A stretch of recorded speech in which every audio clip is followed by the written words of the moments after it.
ದೇವರ ನಾಮಕ್ಕೆ ಸ್ತೋತ್ರವಾಗಲಿ. ಕ್ರಿಸ್ಮಸ್ ಆಗಮನದ ಸಮಯದಲ್ಲಿದ್ದೇವೆ ನಾವು. ಬೆಳಗಿನ ಜಾವದ ಶುಭೋದಯ. ಎಲ್ಲರೂ ಪ್ರಾರ್ಥನೆ ಬೆಳಗಿನ ಜಾವದಲ್ಲಿ ಮಾಡುವುದು ತುಂಬ ಒಳ್ಳೆಯದು. ನಾವು ಕೆಲಸ ಕಾರ್ಯಗಳಿಗೆ ಹೋಗುವಾಗ ಮೊದಲು ಪ್ರಾರ್ಥಿಸಿ ಹೊರಡಬೇಕಾಗಿದೆ. ದೇವರ ಕಡೆಗೆ ನಾವು ತಿರುಗಿಕೊಳ್ಳಬೇಕಾಗಿದೆ. ಈ ದಿನ ನಾನು ಆಯ್ದುಕೊಂಡಂಥ ಭಾಗ ಲೂಕ 1ನೇ ಅಧ್ಯಾಯ 16ನೇ ವಚನ.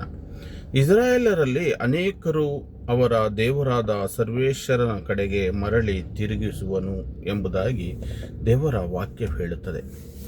ಏಕೆಂದರೆ ನಾವು ಈ ವಾಕ್ಯವನ್ನು ಓದಿ ತಿಳಿದುಕೊಳ್ಳಬೇಕಾಗಿದೆ. ಕ್ರಿಸ್ತ ಜಯಂತಿಯ ಹತ್ತಿರದಲ್ಲಿ ನಾವು ಇರುವಾಗ ಅನೇಕರಿಗೆ ಕ್ರಿಸ್ತನ ಬಗ್ಗೆ ನಾವು ತಿಳಿಸಬೇಕಾಗಿದೆ.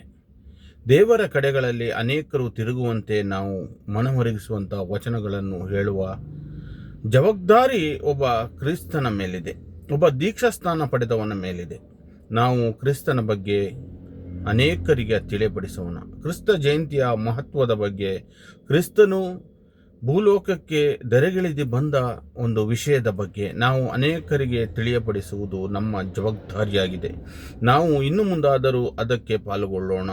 ಪ್ರತಿಯೊಬ್ಬರೂ ಅದಕ್ಕಾಗಿ ದೇವರ ಸೇವೆ ಮಾಡುವ ಅನೇಕರಿಗಾಗಿಯೂ ಪ್ರಾರ್ಥಿಸೋಣ. ಅನೇಕರು ರೋಗಗಳಲ್ಲಿ ಕಷ್ಟಗಳಲ್ಲಿರುವವರಿಗಾಗಿಯೂ ಪ್ರಾರ್ಥಿಸೋಣ. ಇದಾಗಿಯೇ ಕ್ರಿಸ್ತನ ಪ್ರೀತಿ ಮೊದಲು ಹಂಚಬೇಕಾಗಿದೆ. ಕ್ರಿಸ್ತನು ಪ್ರತಿಯೊಬ್ಬರನ್ನು ಪ್ರೀತಿಸುತ್ತಾನೆ ಎಂಬುದಾಗಿ ನಮ್ಮ ಮೊದಲನೆಯ ವಚನ ತಿಳಿದುಕೊಳ್ಳಬೇಕು. ಆಮೆನ್.